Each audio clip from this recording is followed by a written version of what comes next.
On this episode of GWeek, we cover the aftermath of the food truck that caught fire on campus 2 weeks ago, talk to GW students about their reactions to Donald Trump's election as the 45th President of the United States, and get an inside look at the downtown holiday market that's bringing the joy of the season to DC.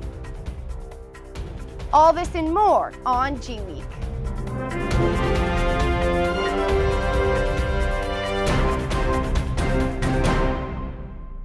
Welcome to the latest episode of GWeek. I'm your host, Mary Grace Brown.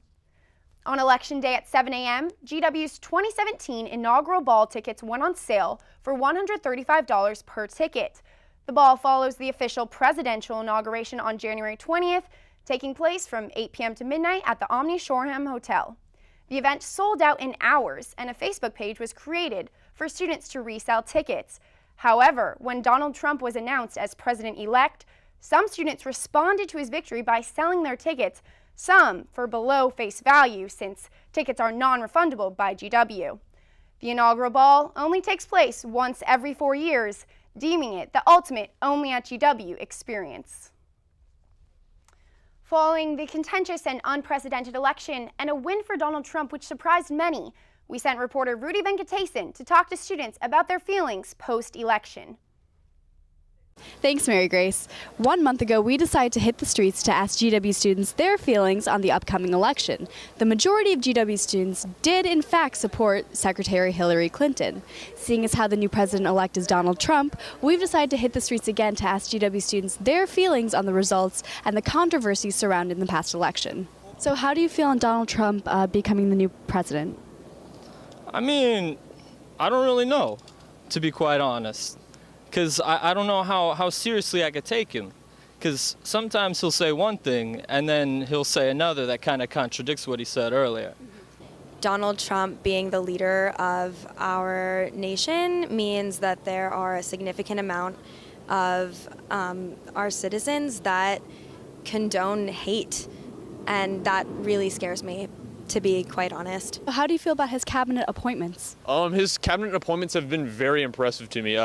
Appointments such as Jeff Sessions, who has an illustrious career in the Senate as a prosecutor in Alabama, as well as appointments outside the cabinet such as National Security Advisor and Lieutenant General Michael Flynn. I've been encouraged by a few of them. I'm a fan of General Mattis and Nikki Haley, but then others of them are concerning to me, like Jeff Sessions. I know he's had some rough positions on race relations in the past, and so he has a few appointments that make me hopeful, others that I'm a bit wary about. A little bit worried. I'm glad that he picked people that actually have experience in politics and in the Army and stuff like that, but they obviously don't really align with a lot of my views and what I think, but hopefully it still works out and he has people advising him that know what they're talking about. Do you plan on going to the Capitol on Inauguration Day?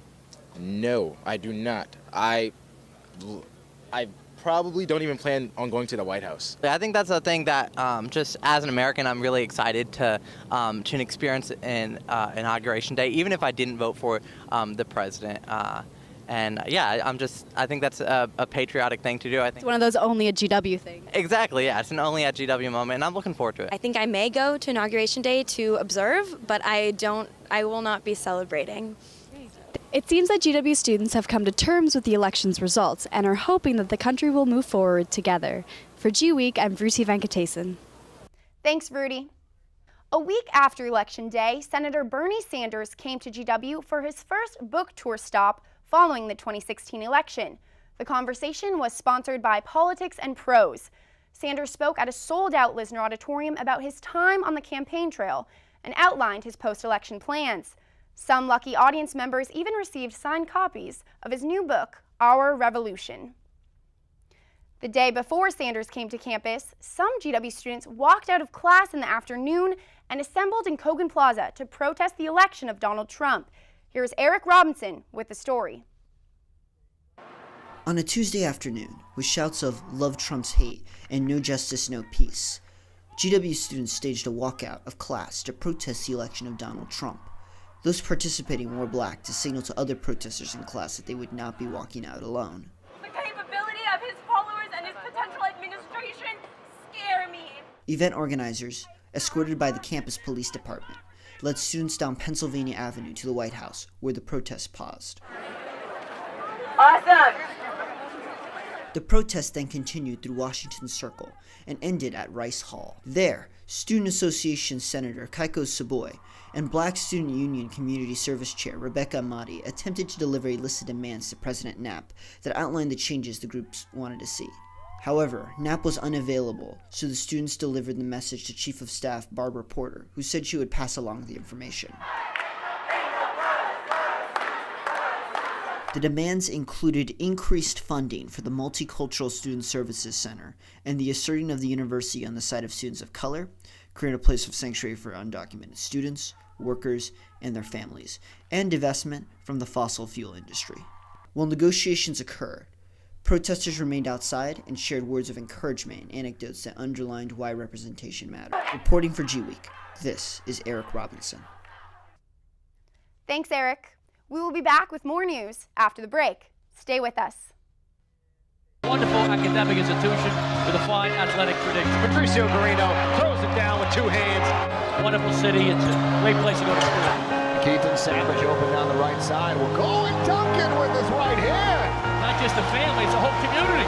Armwood Duncan with 1.9 seconds left. Armwood, a thunder slam. 81-80 George Washington. A huge victory for the Colonials.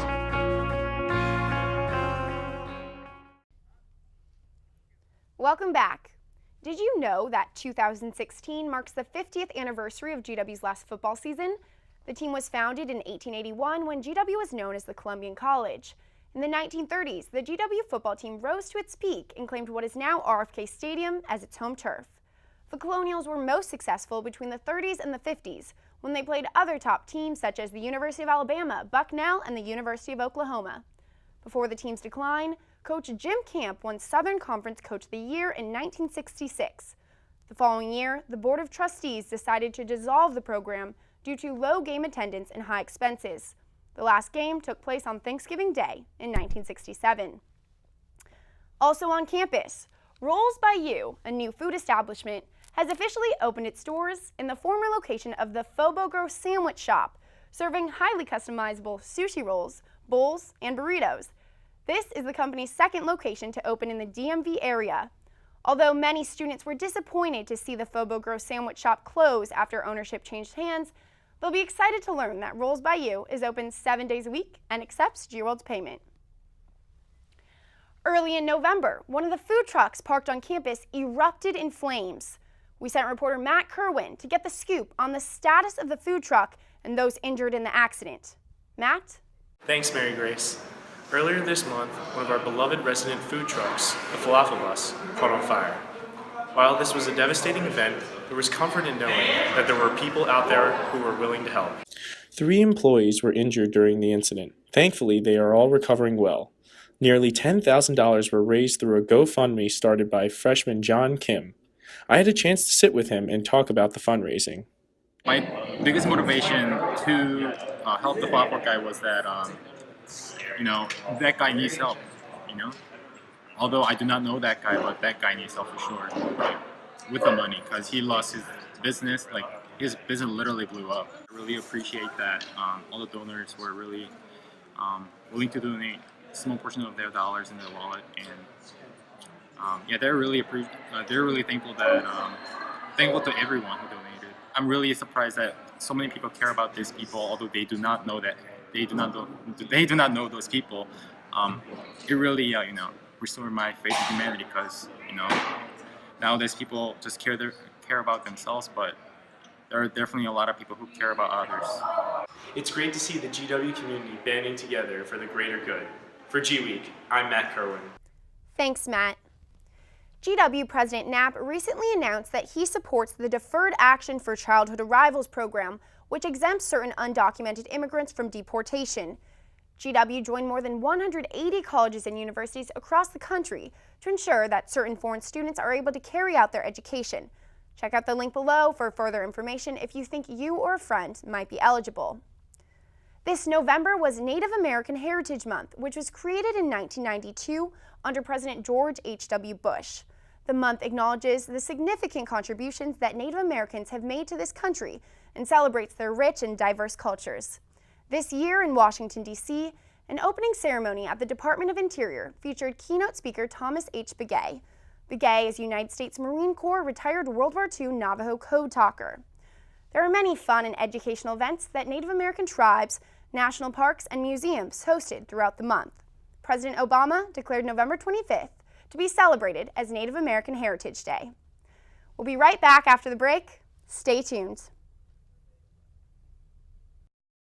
So George's been doing a pretty good job since he started here, huh? Yeah, but I don't think he understands Casual Friday yet. Hey, George. What's up, George? Yeah. So George's been doing a pretty good job. So George's been doing a pretty good job since he started here, huh? Yeah, but I don't think he understands Casual Friday yet. Hey, George. What's up, George? Yeah, real presidential. Welcome back. Looking for an opportunity to wear your ugliest holiday sweater? You can wear it in a festive and athletic way by participating in the Ugly Sweater Run at RFK Stadium on Saturday, December 17th. Join thousands of runners and walkers from around the nation to burn some calories and have some fun in the merriest 5K of the year. The registration fee for the run is $35, which includes a hot chocolate and Kahlua cocktail at the finish line. There is also an opportunity to take a holiday photo at a life-size snow globe in front of a 40-foot tall Santa. It's never too early to get into the holiday spirit. The Downtown Holiday Market opened on November 25th and is bringing seasonal cheer to D.C. Hallie Brown has the story. Christmas is just around the corner, and One Winter Wonderland is helping to spread the holiday cheer. DC's Downtown Holiday Market is here for 2016, and it's better than ever. The festive local charm brings the best parts of the holidays to F Street, and with more than 150 vendors, live music, and food, the 2016 Holiday Market does not disappoint. I think this is like a really good place to shop for family. They had a lot of cool little shops for mom, they had chocolate and a lot of different cool jewelry and a lot of different things like that. So I think it's a really good shopping place. USA Today named the market the best holiday festival of 2016, and the Travel Mag has claimed it as one of the top 20 Christmas markets in the United States. It puts you in the holiday spirit because it's not necessarily something you would buy for yourself, but it's a good thing to look out for others and to buy for others during the holiday spirit and, just share the love of Christmas and all the holidays. The holiday market runs until December 23rd and is open daily from noon to 8 p.m. Make sure to check out this one-stop winter wonderland before heading home for the holidays. You won't want to miss it. For GWeek, this is Hallie Brown. Thanks, Hallie. Celebrities, including Eva Longoria, Chance the Rapper, Kelly Clarkson, and Mark Anthony, joined the Obama family to light this year's National Christmas Tree. The tree is eco-friendly, sporting 300 recycled ornaments and using LED lights to save over 7,000 pounds of greenhouse gas emissions. This is the 94th year of the national tree lighting, a tradition started by former President Calvin Coolidge. Coming up, we sit down with Hannah Root, who plays an influential role in Adopt a Family, a special GW program that helps make the holiday season special for families in need. Nearly 16 million people visit Washington, D.C. every year. Some come to witness, some to be heard.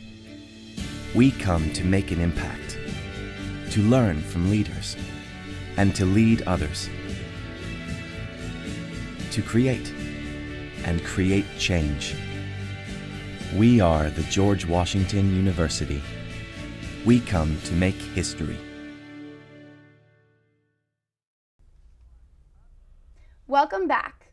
Adopt a Family is a signature tradition at GW that speaks to the compassion of students and staff who are willing to give back, especially during the holiday season. The program allows members of the GW community to adopt families in Washington, D.C. and provide them with holiday gifts. Here with us now is Hannah Root, the Program Planning Assistant for Adopt a Family at GW. Welcome to our show. Hi, thanks for having me. Of course. So please tell me more about Adopt a Family and the overall goal. So Adopt a Family is our annual gift-giving event where we allow members of our GW community, be that faculty, staff, students, student orgs, to sponsor families throughout the holiday season and provide them with the gifts that they may need or want. Okay, so what is your specific role? So as a program planning assistant, I work with one other person in my office, and we plan this event top to bottom. Basically, a large part of my role was outreach and recruiting donors and potential donors. That meant recruiting people that had already donated last year, or reaching out to every single student org on campus and trying to make sure that our impact could be as high as it possibly was. So who is eligible to adopt a family? Are there any requirements you're looking for before you say, okay, you can adopt a family? Not entirely. We will pretty much accept our donations from anybody who is willing to give. We have taken donations from individual students, individual professors, all the way up to the Department of State. Wow. So the State Department was here this year. They donated. So we are really open to who we will accept gifts from. If you're willing to give, we'll take it. So which families qualify for this program? So that is actually not our call. We partnered with 6 different community partners this year throughout DC, different organizations and departments within the DC community that we then we give them the full rights to choose who they would like to give the gifts to. They send us a list. We're not a part of that process. It remains anonymous to us. Now, can you tell me how the entire process works from start to finish? Yeah, so first thing was communicating with our community partners, getting those partners squared away, solidified who we were going to be working with for the year. And then we tell them, please have a list of so many names for us by this deadline. And then during that time in between then and that deadline, we do our recruiting efforts, putting up posters, sending out emails, sending out a lot of emails, basically. Yeah, I bet that's your job, a that, lot of emails, yeah. That was my job, researching who are the student org presidents, who are the presidents and heads of all of the Greek life chapters on this campus, really trying to figure out who we can connect to in every way, shape, and form. And then we have the registration for that. People tell us how many individuals they are willing to adopt or can adopt, and then after both of those deadlines are met, we pair people up and then send it out. And then, as we had the other day, we have our drop-off and our pickup. Got it. Where exactly is that? That's in the Marvin Center. We do everything in the Grand Ballroom. Okay, good to know. GW should probably do it next year. I think that would be a great idea. Yeah. We are student org. So how many families participated in the program this year? I am not sure about the exact number of families, but we did have almost 500 individuals. We do it individual based. Some of our community partners don't even tell us who is a family exactly, but I do know that we had almost 500 individuals this year. Got it. Do you personally have any uplifting stories from working with this program?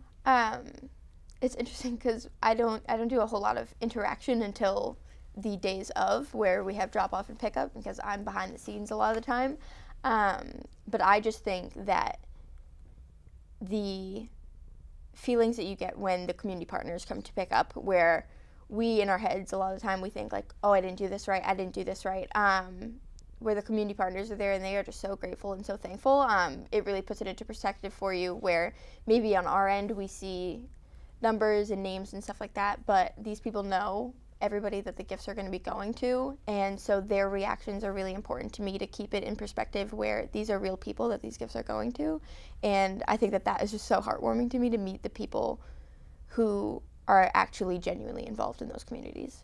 Right. So going off that, what is the most worthwhile part of this for you? I'm sure it probably comes along with that you're helping others. Yeah, so for me, I just love the impact that this can have on the DC community and the way that this connects the GW community to the DC community, because a lot of times we get stuck here, we're on campus, we're on Foggy Bottom, and we stay here. A lot of the professors come here and then they go back home. So I think that this gives us a sense of place in the city, and I think that this gives us a sense of responsibility in the city, where it's not just us on this campus, but we are part of a larger community, and that's what makes it worthwhile to me, is that we're doing that outreach and being an active part of DC. Absolutely. What made you want to get involved with Adopt a Family? It's my job. So I was hired as a program planning assistant, and I was put on the Adopt a Family assignment. So it was not so much a matter of choice, definitely, but I do know that what I applied to this job for was to be able to plan these types of events. I love event planning. I love event planning in terms of community service and that kind of outreach and connecting our campus to DC. So that's why I applied for the job in general. So, can you tell me about some of the gifts that you are seeing? Just give examples. Oh gosh, there are so many just fun gifts that we see. There were a couple of bikes this year, which was great. But it's also really great to see that there are useful things where our gifts are each broken down into 3 separate gifts, where we have household or educational items, a shoe or clothing item, and then a fun gift request. And so we don't only partner with children, but we partner with their parents often too. And seeing things like microwaves, dishes, pots and pans, like the absolute necessities that I think we all kind of take for granted sometimes.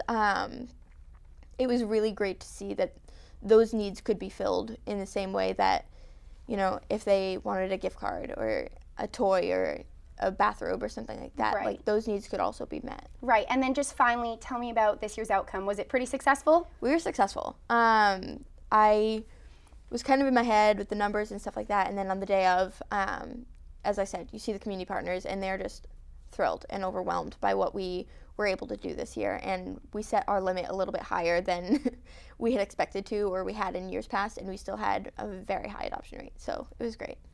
Really good to know. Well, thank you so much for coming on today. Thanks for having me. We will be right back with more headlines after the commercial break. Stay with us. It's on us to stand up to those who tell us it's not our business. To tell our friends if what they're doing is wrong. It's on us. To do something, anything, to keep an assault from happening. To be more than a bystander. To create an environment where women feel and are safe. It's on us. To change the way we talk about women. To be part of the solution, not part of the problem. It's on us. To say something when our friends are being stupid. To hold our friends accountable for their actions. It's on us. To look out for someone who's had too much to drink. To step in if a friend is doing something that could lead to sexual assault. It's on us. To not give our friends a pass. To never blame the victim. To stop a sexual assault any way we can. I am a member of the George Washington University community, and it's on us to end sexual violence. Welcome back. President Obama recently made the decision to appoint the Dean of the Elliott School, Ruben Brigady, to the National Security Education Board, which provides training for people who work in national security. Brigady will serve as an advisor to the board. Brigady has been well received by Elliott School students in his brief time with the university and will be keeping his position as dean during his time with the NSE. GW's Hunger and Homelessness Awareness Week took place last month.